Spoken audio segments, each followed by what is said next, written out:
And here we go. Welcome back to episode 17 of your sober recovery, hopefully in recovery. If not, that's okay. Podcast called UnHammered. Hashtag UnHammered. How many of you stayed unhammered for the last week? Or how many of you have stayed unhammered for how many? So, geez, 17 weeks, man. 17 weeks we've been doing this. And I have. And any of you who have, grab your coffee, your tea, your Diet Coke, regular root beer, and let's have a cheers.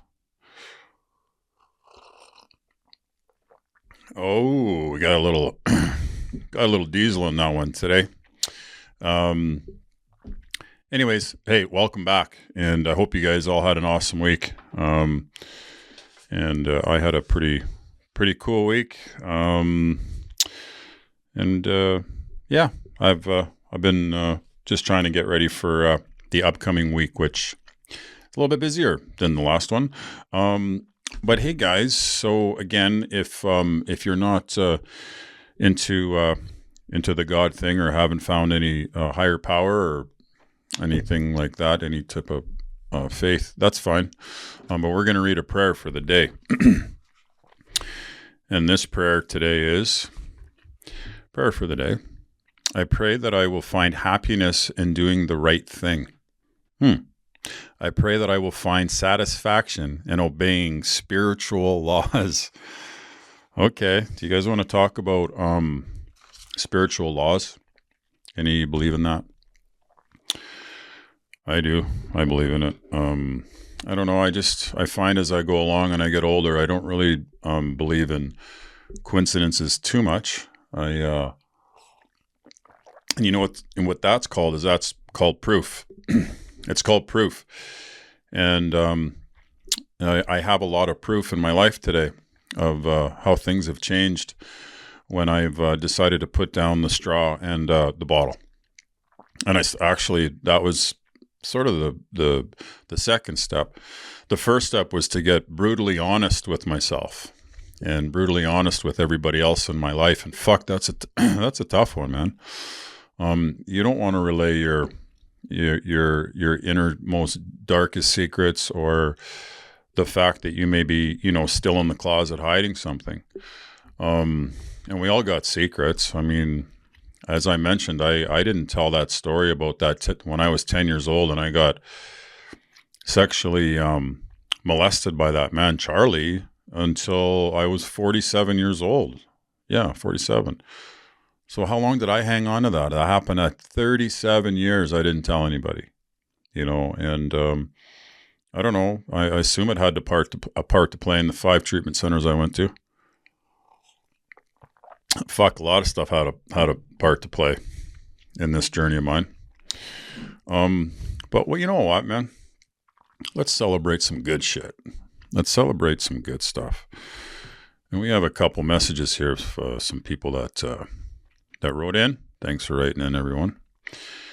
And here we go. This is a cool one. This guy's name is Kevin. And it's a great day to be sober, he writes. I'm grateful for my sobriety, Madeline, Joe, roof over my head, food in the fridge, another opportunity to change. Amen to that, Kevin. That's awesome. Madeline is his girlfriend, by the way, who never gave up on him. So congrats, Kevin, on that. I love it. Roof over my head. Yeah.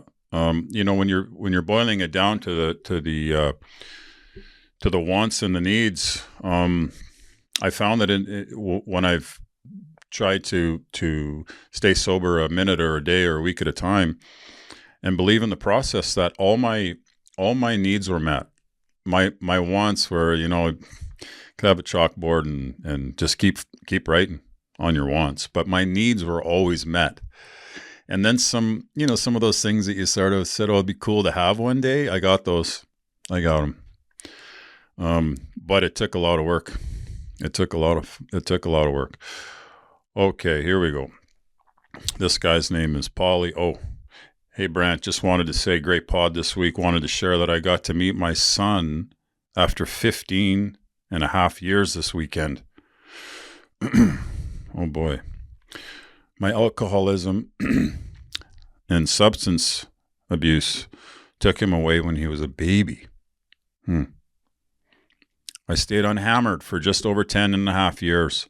Just proves that after you put the plug in the jug, there is still lots of work to do to repair the damage from the past. After hugging my 17-year-old son, I can wholeheartedly tell you the work is worth it! ! Much love, Polly. Thanks for that, Polly. Man, that made me emotional. I think when you have children and you got to meet your son after 15 and a half years. I talk about the gifts of sobriety, and there's an example. Man, thank you for that. Sean G, love the pod, worked in hockey for years, coming up on 3 years clean and sober. Congrats, Sean G. Seems like Coke and booze went hand in hand in hockey. It's funny because like when I was playing hockey and I was in my cocaine phase, it felt like, even though there was a few guys doing it, it felt like I was the biggest loser cokehead of the league. Not anybody else. I'm like, dude, you're the one sitting there, playing fucking pour some sugar on me at 9:30 in the morning, calling your drug dealer. Nobody else is doing it except you.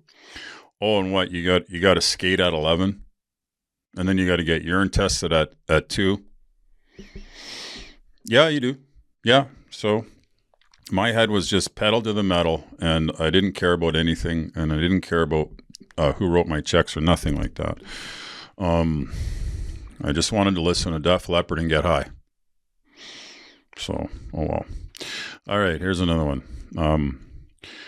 Another gentleman. This might be the same guy.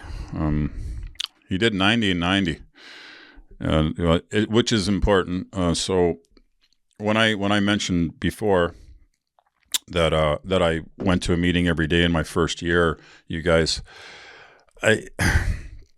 it's like if you're trying to lose weight, there's certain things that you must do to lose weight, right? You can't expect to not sort of change your diet. Start moving around. And other than, I guess, the surgery where they close up your fucking tummy, but you gotta work. You gotta work to get results in this life. And I've just found that for me, I just said, okay, man, I don't probably want to do a meeting a day, but they told me I should. So I'm going to do a meeting a day. And I did 365. So, gentlemen, with 90 and 90, keep it going. Keep it going, buddy. Let's celebrate Colin B., who lives in Ontario. I am 7 years sober. Life is so much better in sobriety. Keep up the good fight. Boom. You betcha, buddy. We will. We will do that. What else we got going on here?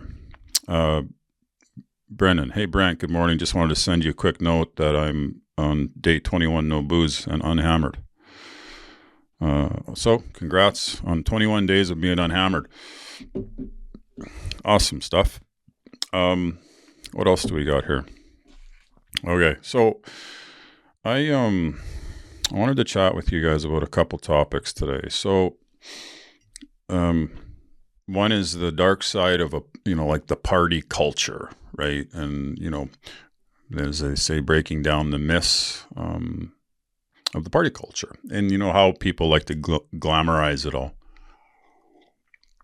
And I ain't calling down the party culture because there's a lot of fun times in there. But I must admit that, like everything in life, it feels like moderation, and if you can moderate yourself and party like a normal person, you'll probably go through your life never really questioning whether you have one. Whether you have a problem. People don't wake up and like, fuck, man, call your buddy and like, hey, man, I think I might need to go to a meeting. And your buddy will be like, yeah, you got a problem. Normal people don't wake up and scratch their head if they got an issue. You don't end up in an AA chair or an NA chair by accident. You don't. You usually probably have some form of dependency and addiction. Hate to break it to you.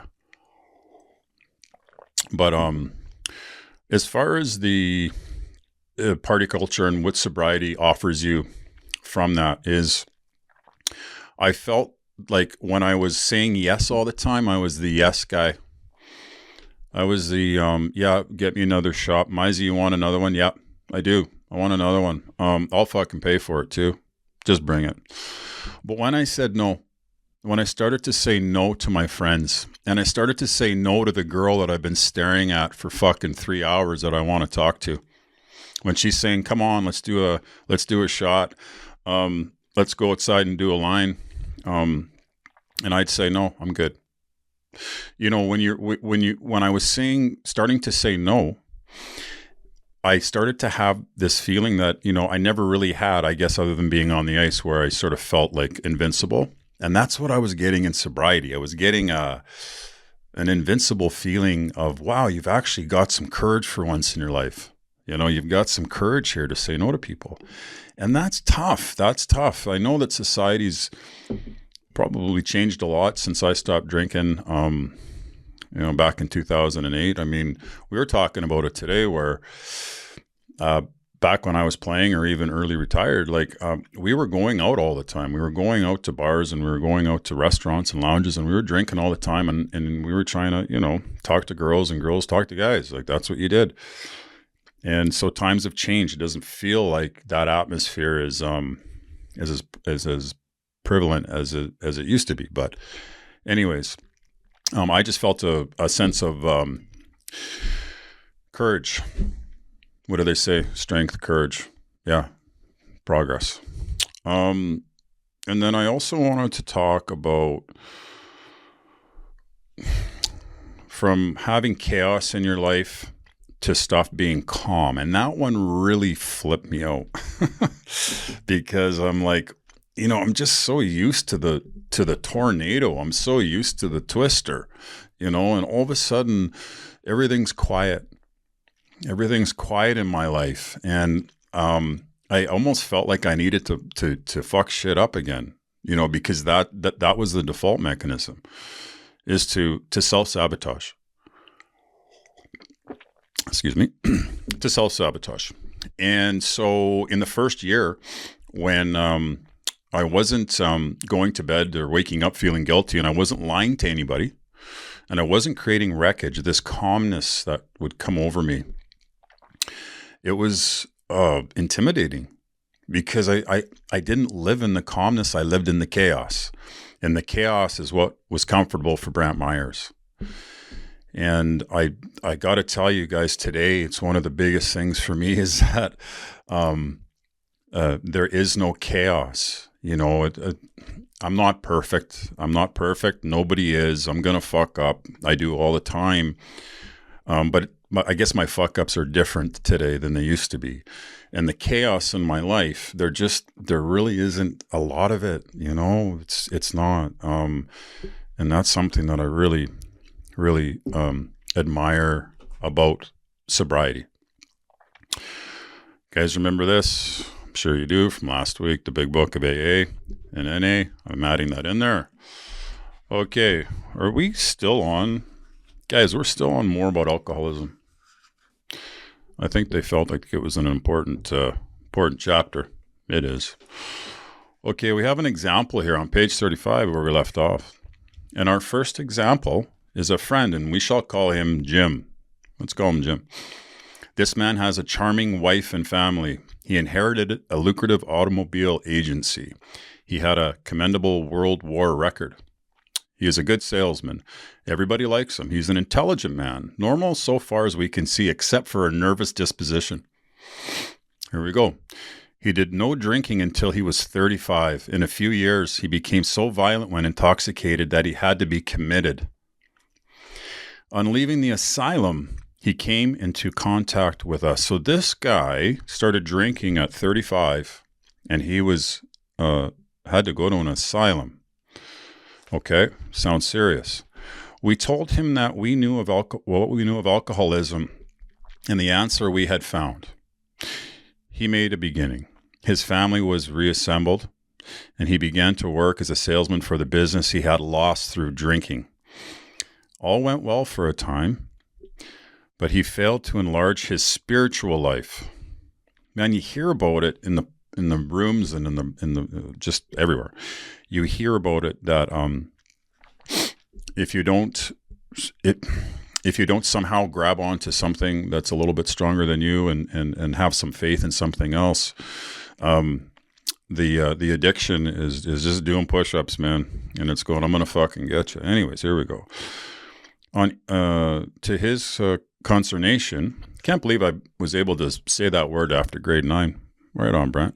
He found himself drunk half a dozen times in rapid succession. On each of these occasions, we worked with him, reviewing carefully what had happened. He agreed he was a real alcoholic and in a serious condition.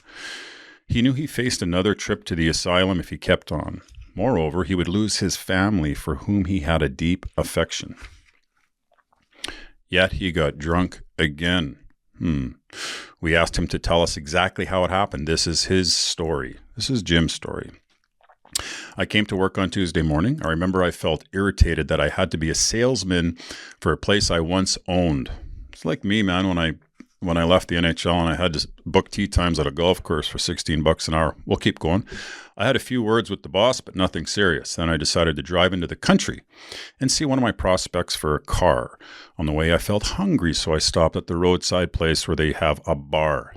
I had no intention of drinking. I just thought I would get a sandwich. I've had those. Grilled cheese, maybe. I also had the notion that I might find a customer for a car at this place, which was a familiar place, for I've been going there for years. I had eaten there many times during the months I was sober. I sat down at a table and ordered a sandwich and a glass of milk. Still no thought of drinking. Ordered another sandwich and decided to have another glass of milk. Here we go, you guys.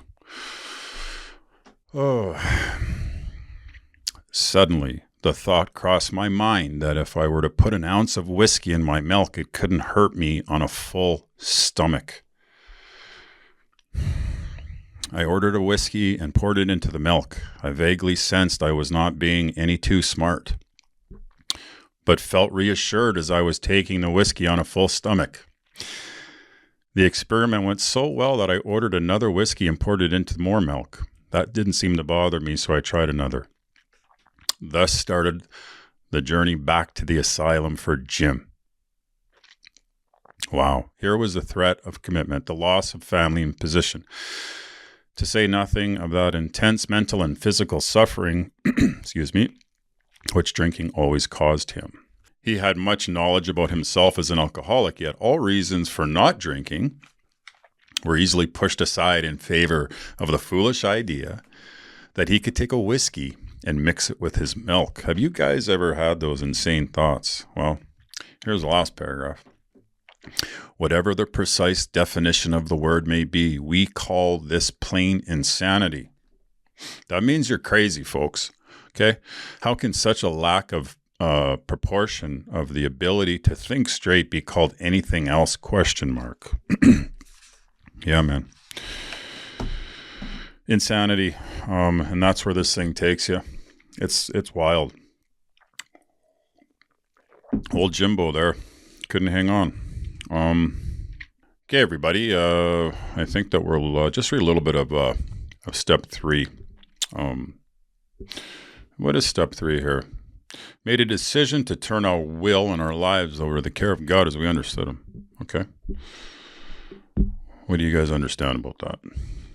Practicing step 3 is like the opening of a door, which to all appearances is still closed and locked. All we need is a key and the decision to swing the door open.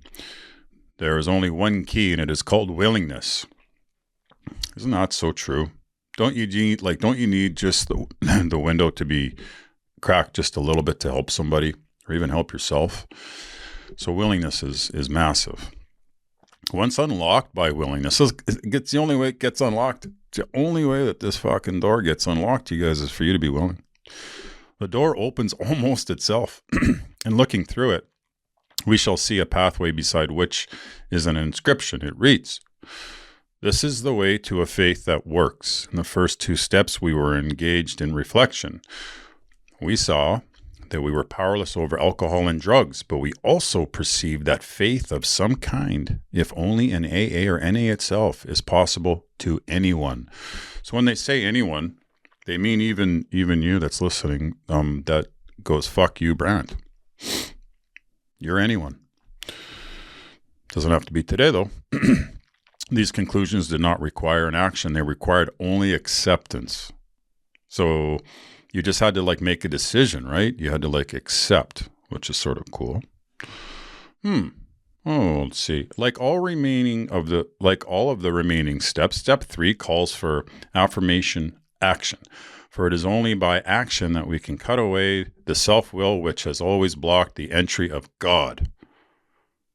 Or, if you like, a higher power into our lives. You can use either or. Higher power is awesome too, man. Anything that is stronger than you. It's lots of stuff. Faith, to be sure, is necessary, but faith alone can avail nothing. We can have faith yet keep God out of our lives. Therefore, our problem now becomes just how and by what specific means shall we be able to let him in, ?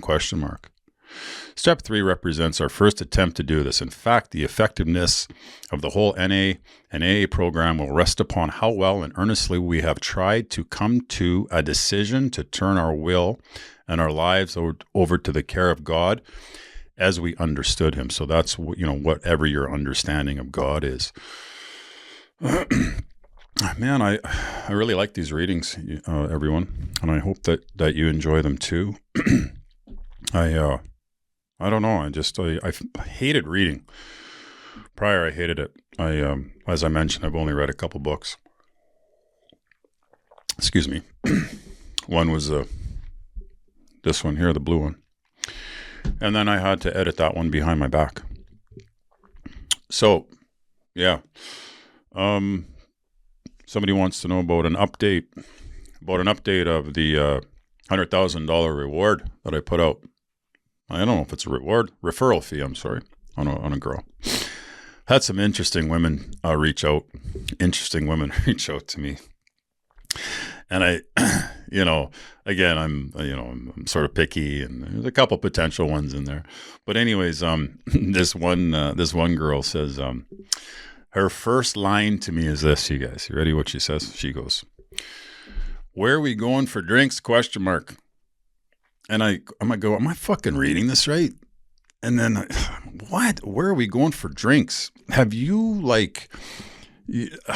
no, I don't know. No, I didn't even respond to it. I'm not going for drinks with you. Been to 5 treatment centers, sweetheart. Fuck. Anyways. Okay. So a little bit of I don't know. Remember we talked about finances last week and how I don't think that many active addicts, alcoholics are good with their finances. I definitely, again, wasn't. And as far as, responsibility and taking responsibility for bills and stuff, I'll tell you a little story. So I would have been 22 years old, and we were getting ready to, I was playing for the Tampa Bay Lightning, and we were getting ready to fly into Edmonton to play where Wayne Gretzky used to play at Northlands or Rexall Coliseum. And I was coming in with my teammates, and we were staying at the Westin Hotel, and all my family was waiting for me at the Westin Hotel. And lo and behold, we were flying in on March 18th. That's my birthday. So anyways, we land on the plane, and as the team gets off the plane and we're walking through the airport in Edmonton, Alberta, I see 2 cops or security guards waiting as soon as you get through customs. And they walk up to me and they go, "Are you Brantt Myhres?" And I said, "Yes." And they said, "You're under arrest." And I go, "What?" And they go, "Yeah, you're under arrest." I go, "For what?" Go, "Don't worry about it. Wait till we get to the car." I look at my coach, Terry Crisp, and I go, Is this a fucking joke? He goes, "I have no idea what's going on right now, Brantt." So anyways, there I am, getting escorted in the cop car with handcuffs on, and my teammates are getting on the team bus to go to the West End where my family's waiting for me. And they take me to the police station, excuse me, and I had to pay a stunting ticket. It was a $200 stunting ticket that I had in the summer, and I was doing donuts downtown after the bar, and I didn't pay the ticket. It was only $200, but they arrested me. So the team bus pulls up, and all the players are getting off the team bus. And my dad's like, my grandma and my dad and my sister are like, "Where's Brantt?" And the guys on the team are like, "Oh, the cops arrested him. Well, they took him in the car, or we don't know what happened." Oh my God. So there I am, had to jump in a cab and drive from the police station in the cab all the way to the hotel. And I got out and I just told my family what happened. I said it was a $200 stunting ticket that I didn't pay. And nobody really said much about it, but the next day in the paper, it was front page that I got arrested. And so anyways, my point was the whole finance thing, right? Like I just didn't care about bills. I didn't care about like speeding tickets or traffic violations or parking tickets or any of that shit. Like I do today, I try and pay that stuff. So anyways, yeah. What time we at here? Okay, guys. So I got to get ready to go pick up my son here from daycare, little Caner. And I hope that you guys have an amazing week. And yeah, hashtag UnHammered, everyone. And keep checking in with me. I love the response. I love that we're growing now. Got a little bit more of a following each week or each 2 weeks, which is cool. And yeah, man, let's just keep doing it together and keep each other accountable. And here's to another week. You guys take care, and we'll see you soon. Thanks.